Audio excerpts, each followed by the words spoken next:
بسم اللہ الرحمن الرحیم۔ گمنام ہیرو کے معزز ناظرین، السلام علیکم۔ آئیے چلتے ہیں کہانی کی طرف۔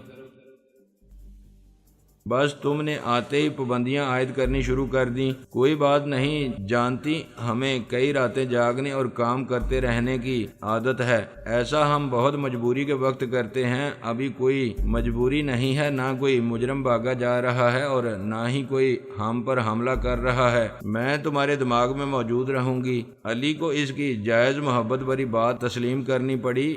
کمانڈر سے کہا، اب میں اپنی مدر کو یہاں سے لے جاؤں گا۔ مجھے کل سے سونے کا موقع نہیں ملا ہے، اس لیے آپ کے مہمان خانے میں جا کر ذرا نیند پوری کروں گا۔ کمانڈر نے کہا، برخوردار، تم ہمارے مہمان نہیں، ہماری جان ہو۔ تم مہمان خانے میں نہیں، یہاں میرے گھر میں رہو گے۔ یہاں چاروں طرف مجاہدین ہیں۔ میں مدر کو مہمان خانے میں لے جا کر آزمانا چاہتا ہوں کہ وہ میرے سونے کے درمیان کوئی نئی چال چلیں گی یا نہیں۔ میری نیند کے وقت میرے ٹیلی پیتھی جاننے والے میری حفاظت کریں گے۔ جناب فرہاد کا پورا خاندان سونے کے وقت بھی جاگتا رہتا ہے۔ ٹھیک، تم مہمان خانے میں جاؤ اور جو چاہتے ہو ہمیں بتاؤ۔ صرف اتنا چاہتا ہوں کہ مجاہد میری حفاظت کے لیے مہمان خانے کی طرف نہ آئیں، ورنہ انجانے دشمن قریب نہیں آ سکیں گے، اور میری مدر کی کار کی چابیاں واپس کر دیں۔ اس نے کار کی چابیاں دیں۔ وہ دوسرے کمرے کی طرف جاتے ہوئے فہمی سے بولا، یہاں پچھلی رات ایک جوان عورت بوڑھی کے بیس میں آئی تھی، اس کا نام مہروز ہے۔ تم مما یا ثانی کے پاس جا کر مہروز کی آواز اور لب و لہجے کو معلوم کر کے اس کے دماغ میں جاؤ۔ وہ اپنے ساتھیوں کے ساتھ فرار ہوتے وقت رات کے اندھیرے میں جان بوجھ کر ان سے الگ ہو گئی تھی، پھر اس چالاکی سے اسی کیمپ کی طرف آئی تھی کہ فرار ہونے والوں کی تلاش کرنے کے لیے مجاہدین آگے جائیں۔ یہ کبھی نہیں سوچیں گے کہ ایک فرار ہونے والی اس کیمپ کی طرف واپس آئی ہے۔ اگر وہ ان اطراف میں کہیں چھپی ہوئی ہے تو ہمارے لیے خطرہ بن سکتی ہے۔ میں ابھی جا رہی ہوں۔ فہمی چلی گئی۔ علی نے دوسرے کمرے میں آ کر کرسی پر بیٹھی ہوئی ماں کی رسیاں کھولیں۔ وہ ناراض ہو کر بولی، تم نے میرے بیٹے ہو کر مجھے اس طرح باندھ کر میری توہین کی ہے۔ میں تم سے نہیں بولوں گی۔ یہاں آپ جیسے جتنے بہروپیے اور مجرم آئے تھے، انہیں دور لے جا کے گولیاں ماری گئی ہیں۔ ان کی لاشوں کو گڑھے میں ڈال کر مٹی برابر کر دی گئی ہے۔ آپ میری ماں ہونے کی وجہ سے زندہ ہیں، یوں قیدیوں کی طرح رہنے والی توہین بھول جائیں۔ اس نے رسیاں کھول کر کار کی چابیاں اسے دیتے ہوئے کہا، آرام کرنے کے لیے یہاں سے ذرا دور مہمان خانے میں جا رہا ہوں، آپ بھی میرے ساتھ چلیں نا۔ یہ تمہارے خیال خوانی کرنے والے جانتے ہوں گے کہ میں کیا چاہتی ہوں۔ میں اپنے ساتھیوں کے پاس جاؤں گی، تم بھی ساتھ چلو۔ جس طرح تمہاری موجودگی میں یہاں مجھے کوئی نقصان نہیں پہنچا، اسی طرح میری موجودگی میں میرا کوئی ساتھی تمہیں نقصان نہیں پہنچائے گا۔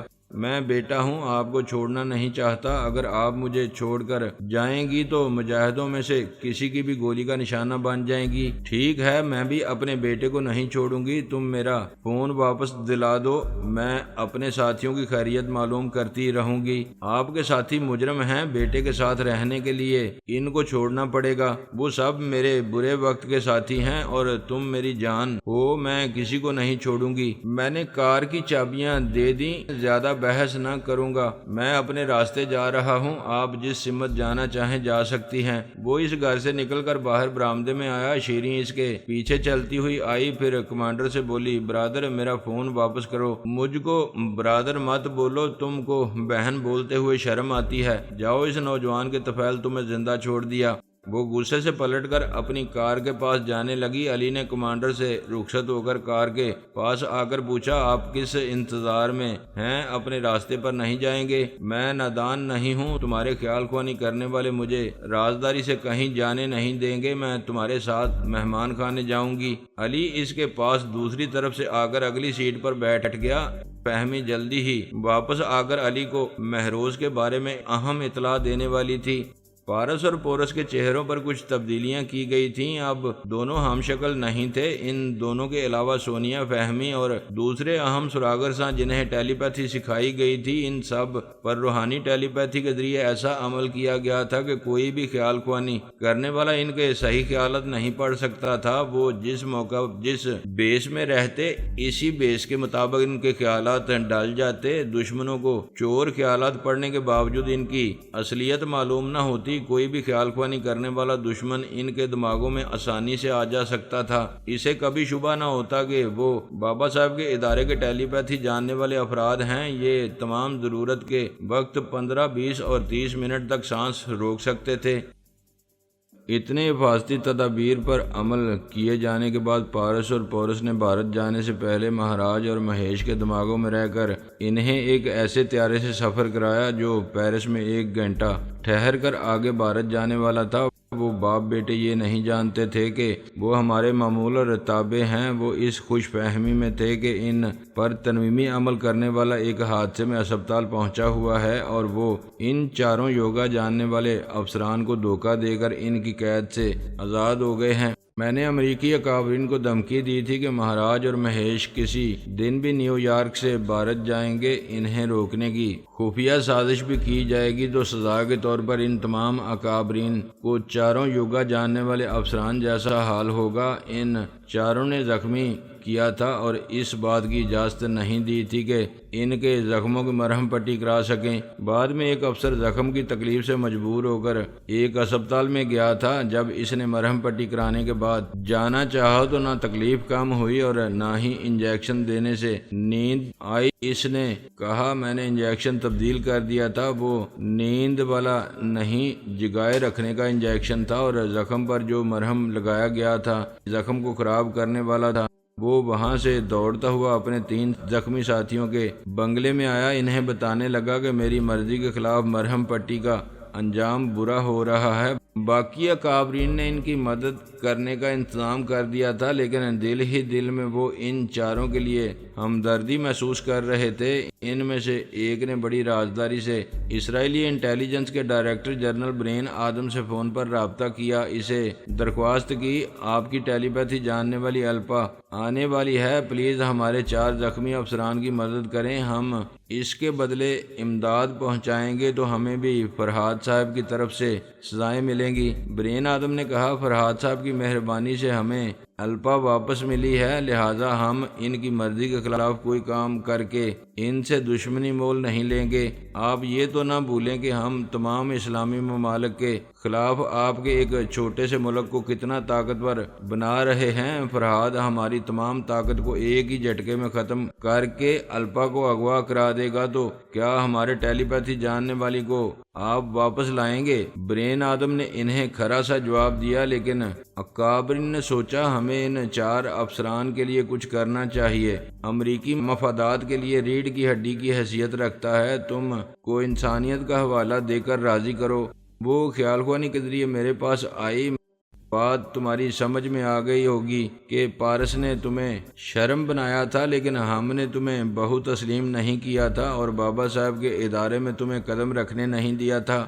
میں مانتی ہوں آپ میرے مزاج کو بلکہ چال کو خوب سمجھتے ہیں۔ آپ نے پارس کو اس لیے شادی کرنے سے نہیں روکا کہ میں اس کی ایک بیٹی کو جنم دینے والی تھی، آپ کے پاس پہنچ گئی اور میری گود خالی ہو گئی۔ ایک ماں کو خواہ وہ چال باز ہی صحیح آپ نے سزا دے دی۔ تمہاری سزا ختم ہو چکی ہے، اس لیے تمہیں اسرائیل واپس بھیج دیا گیا ہے۔ اب کیا چاہتی ہو؟ میں اپنے لیے نہیں، آپ کو انسانیت کا واسطہ دے کر دوسروں کی مدد کرنا چاہتی ہوں۔ دوسرے کے کام آنا اچھی بات ہے، لیکن مجھے انسانیت کا واسطہ کیوں دے رہی ہو؟ آپ انہیں سزائیں دے رہے ہیں، ان کے لیے معافی کی درخواست کر رہی ہوں۔ اچھا سمجھ گیا، امریکی اسرائیلی دوستانہ اور امدادی معاہدے ہوتے ہی رہتے ہیں۔ ان 4 زخمی افسران کی امداد کے لیے ان سے دوستی کے تقاضے پورے کرنا چاہتی ہو؟ نہیں، میں تو انسانیت، بس آگے نہ بولو۔ تم لوگوں کے سامنے انسانیت یہ ہے کہ عالم اسلام سے دشمنی کرتے وقت مسلمانوں کو انسان نہ سمجھو۔ میں برسوں سے تم لوگوں کو ناکامی کے جوتے مارتا آ رہا ہوں، مگر تمہیں عقل نہیں آ رہی ہے۔ ٹھیک ہے، جاؤ انسانیت کے حوالے سے ان 4 کے کام آؤ، ان کا علاج کراؤ، لیکن یہ کبھی نہ بتانا کہ میں نے اجازت دی ہے۔ میں چاہتا ہوں امریکہ پر تمہارا احسان رہے، یہ میری پالیسی ہے۔ اگر آپ کی ایسی کوئی پالیسی ہے کہ ان 4 کا علاج کرانے سے مجھے یا میرے ملک کو نقصان پہنچے گا تو میں ان 4 کی طرف رخ بھی نہیں کروں گی۔ کیوں نہیں کرو گی؟ انسانیت کی بھلائی کا جذبہ کیا ہو گیا تم لوگوں سے گرگٹ بھی شرمندہ ہے کہ اتنے رنگ نہیں بدلتا ہے۔ جاؤ، یہ میرا وعدہ ہے، ان چاروں کا علاج کراؤ گی تو میں تمہیں اور تمہارے ملک کو نقصان نہیں پہنچاؤں گا۔ اس کی ایک وجہ یہ ہے کہ ہمارے اصلی مجاہدین فرحاد گیلانی اور قاسم بن حسام ہمیں واپس مل گئے ہیں، لیکن یاد رکھنا آئندہ امریکی سازشوں میں ہمارے خلاف حصہ لوگی تو تمہیں بھاگنے کا راستہ نہیں ملے گا۔ میں نے سانس روک لی۔ اس نے خوش ہو کر برین آدم کو تمام باتیں بتائیں۔ اس نے الپا سے کہا، اب امریکی اکابرین سے رابطہ کرو اور پوچھو تم خطرہ مول لے کر ان چاروں کا علاج کراؤ گی، اس کے عوض اسرائیل کو کیا ملے گا؟ میں خاموشی سے الپا کے دماغ میں تھا، وہ مجھے محسوس نہیں کر سکتی تھی۔ میں صرف یہ دیکھنے کے لیے رک گیا تھا کہ یہ یہودی اپنے مددگار باپ کے بھی نہیں ہوتے ہیں۔ اسرائیل کی ابتدا سے اب تک امریکی باپ کی امداد سے منی سپر پاور بننے کے باوجود امریکہ کا معمولی سا کام کرنے سے پہلے اس سے اپنے مفادات حاصل کرنے کی بات کرتے ہیں۔ میں وہاں سے چلا آیا۔ مجھے اس کی پرواہ نہیں تھی کہ وہ دونوں اسلام دشمن ممالک ایک دوسرے سے کیسے لین دین کرتے ہیں۔ مجھے یہ اطمینان تھا کہ وہ دونوں آئندہ ہمیں دھوکہ نہیں دے سکیں گے۔ ہم الپا کے دماغ میں گھس کر بڑے بڑے اہم راز معلوم کر لیں گے۔ مثلاً یہ معلوم ہو چکا تھا کہ کسی ایسے دن جب ہم جیسے اہم ٹیلی پیتھی جاننے والے بابا صاحب کے ادارے میں موجود ہوں تو اچانک ہوائی حملوں سے اور میزائلوں سے بابا صاحب کے ادارے میں ایسی تباہی لائی جائے گی کہ وہاں سے ٹیلی پیتھی جاننے والے اور روحانیت کے حامل جناب تبریزی اور آمنہ بھی زندہ بچ کر نہ جا سکیں۔ اس سلسلے میں امریکہ، اسرائیل، فرانس، جرمنی اور روس کے خاص نمائندوں کی جو خفیہ کانفرنس ہو رہی تھی، اس کانفرنس میں کس ملک کے کون کون سے 4 نمائندے شریک ہو رہے ہیں، ان سب کے نام اور پتے ہمیں الپا کے ذریعے معلوم ہو چکے تھے۔ وہ سب پہلے خفیہ اجلاس میں اس بات پر متفق ہو گئے تھے کہ بابا صاحب کے ادارے پر تباہ کن حملے ایک ہی دن اور ایک ہی رات میں اتنی تیزی اور تسلسل سے ہونے چاہیے کہ ہمیں جوابی حملہ کرنے کا موقع ہی نہ ملے، ہم صرف اپنی جانیں بچانے کی فکر کریں اور جانیں بھی نہ بچا سکیں۔ ایک حاکم نے کہا، اس کے لیے لازمی ہے کہ یہاں کے خفیہ اجلاس کی بات باہر نہ جائے۔ اس کا کامیاب طریقہ یہ ہوگا کہ سب اپنے اپنے ملکوں کے ہپناٹائز کرنے والوں کی خدمات حاصل کریں، خود پر تنویمی عمل کے ذریعے اپنے دماغوں کو اس قدر حساس بنائیں کہ پرائی سوچ کی لہروں کو محسوس کر لیا کریں اور سانس روک کر انہیں اپنے خیالات پڑھنے کا موقع نہ دیا کریں۔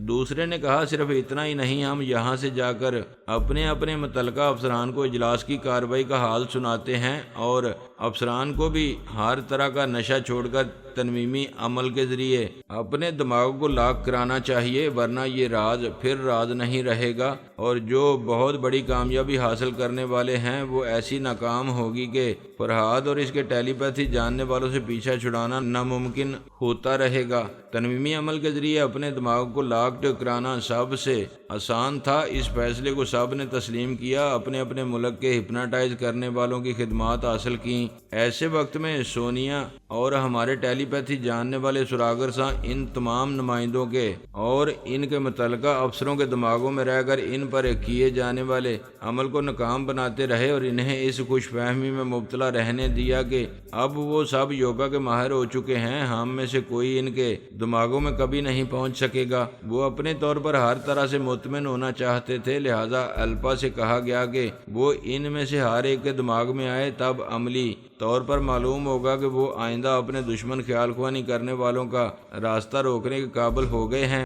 میں اور سونیا الپا کے دماغ میں تھے۔ الپا نے جس شخص کے لب و لہجے کے متعلق سوچ کر خیال خواہی کی پرواز کی، ایسے وقت ہم میں سے ایک اس شخص کے دماغ میں پہنچ گیا۔ پھر وہاں الپا کو محسوس کرتے ہی اس شخص کو اچانک سانس روکنے پر مائل کیا۔ اس طرح الپا اس خفیہ مشن سے تعلق رکھنے والے نمائندوں اور افسروں کے دماغوں میں جاتی رہی اور ہم ثابت کرتے رہے کہ وہ سب یوگا کے ماہر بن چکے ہیں۔ ان سب کو پورا یقین ہو گیا کہ ان کے خفیہ مشن کی بات ہم میں سے کسی کے پاس نہیں پہنچے گی۔ آئندہ الپا کسی ضرورت کے تحت ان میں سے کسی کے پاس جا سکتی تھی، لہٰذا ہم نے اپنے 4 ٹیلی پیتھی جاننے والے سراگر سانوں کو یہ ذمہ داری دی کہ وہ ہر 6 گھنٹے تک الپا کے دماغ میں جاتے آتے رہیں۔ اس طریقہ کار سے یہ فائدہ پہنچا کہ واقعی الپا کو کئی بار ضروری معاملات میں بلایا گیا، وہ دوسرے افسران کے دماغوں میں جاتی رہی، لیکن جن پر تنویمی عمل کیا گیا تھا وہ سانس روک کر الپا کا نام سننے کے بعد اسے اپنے دماغ میں آنے دیتے رہے۔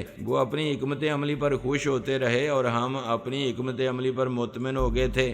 امریکی اکابرین نے اسرائیلی اکابرین کا شکریہ ادا کیا، ان کے احسانات تسلیم کرتے رہے۔ الپا کی وجہ سے چاروں زخمی افسران کا علاج ہو رہا تھا اور خفیہ مشن کے معاملات میں الپا بہت کام آ رہی تھی۔ انہوں نے الپا سے کہا، ایک مہربانی اور کرو گی تو ہمارے پاس بھی ٹیلی پیتھی جاننے والے 2 کھوٹے سکے رہا کریں گے۔ الپا نے کہا، آپ لوگ مہاراج اور مہیش کو کھوٹے سکے کہہ رہے ہیں، لیکن فرہاد کھوٹے سکوں سے بھی کام لینا جانتا ہے۔ اس نے آپ لوگوں کو وارننگ دی ہے کہ وہ باپ بیٹے نیو یارک سے بھارت جائیں تو ایئرپورٹ پر انہیں نہ روکا جائے۔ اگر میں انہیں روکوں گی تو الزام آپ ہی لوگوں پر آئے گا، پھر وہ کیسی سزائیں دیتا ہے یہ آپ دیکھ چکے ہیں۔ تم درست کہتی ہو، لیکن ہم یہ نہیں کہتے کہ انہیں نیو یارک کے ایئرپورٹ پر جانے سے روکو، انہیں امریکہ سے دور چلے جانے دو۔ طیارہ یورپ کے کسی شہر میں 1 آدھ گھنٹے کے لیے رکے گا، وہاں تم ان کے لیے رکاوٹ بن سکتی ہو یا ان کے بھارت پہنچنے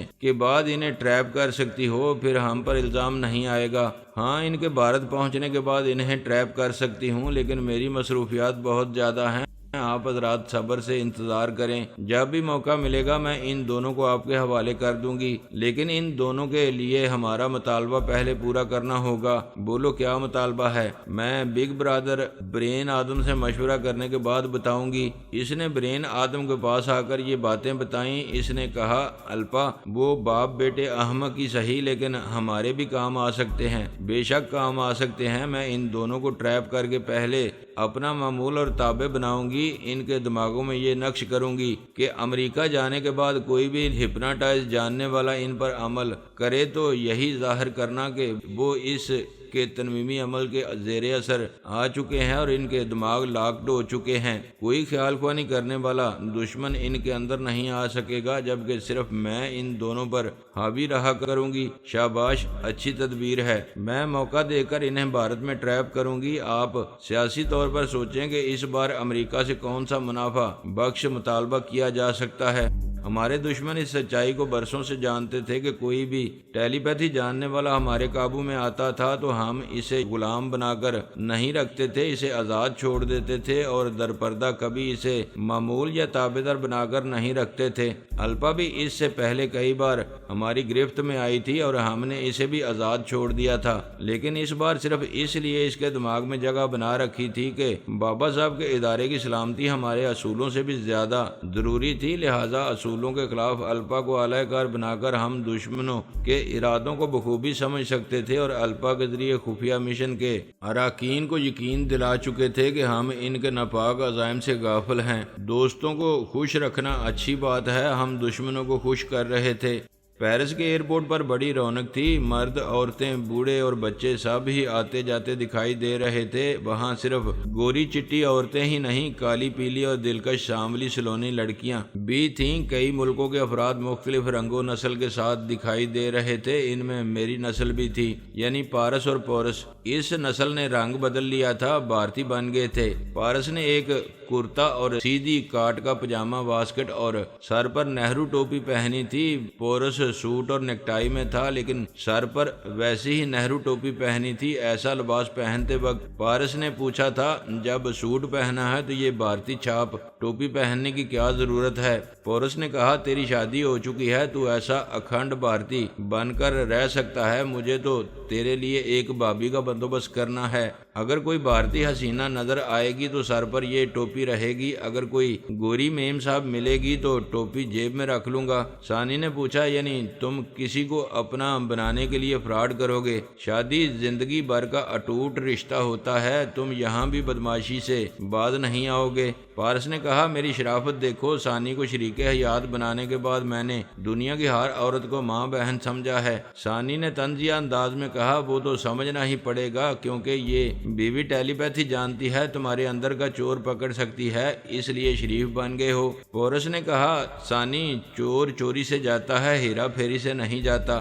ابھی اس نے کہا ہے دنیا کی ہر عورت کو ماں بہن سمجھتا ہے، لیکن یہ نہیں کہا کہ ہر لڑکی کو بہن سمجھتا ہے، کیونکہ لڑکیاں تو کماری ہوتی ہیں۔ ثانی نے کہا بیچارہ پارس، ایسا کہہ کر صرف منہ کا مزہ بدلتا ہے، میرے جیتے جی آگے کچھ نہیں کر سکتا۔ میں تو دعا کرتی ہوں دنیا کی تمام بیویوں کے ٹیلی پیتھی کا علم حاصل ہو جائے، پھر ہر سو شوہر حضرات سر جھکائے تسبیح پڑھتے نظر آئیں گے۔ پورس نے کہا تمہاری دعا بڑی شریفانہ ہے مگر قبول نہیں ہوگی۔ یہ تو ناممکن ہے کہ تمام بیویاں خیال خوانی کرنا سیکھ کر شوہروں کے لیے وبال جان بن جائیں۔ سب کے لیے نہ صحیح، میری دعا تمہارے لیے قبول ہوگی۔ تمہاری زندگی میں وہی لڑکی شریک حیات بن کر آئے گی جو ٹیلی پیتھی جانتی ہو۔ پورس نے کہا ثانی، تم میری نہیں اپنے میاں کی فکر کرتی رہو۔ کیا تم سمجھتی ہو تمہاری مرضی سے میری زندگی میں ایک شریک حیات آئے گی؟ شریک حیات تمہاری اپنی مرضی سے آئے گی، لیکن تمہیں پتہ بھی نہیں چلے گا کہ وہ ٹیلی پیتھی جانتی ہے۔ دیکھو ثانی، یہ بات اتنی سنجیدگی سے چیلنج کے انداز میں نہ کہو۔ میں جس بات کا چیلنج کرتی ہوں اسے کر دکھاتی ہوں۔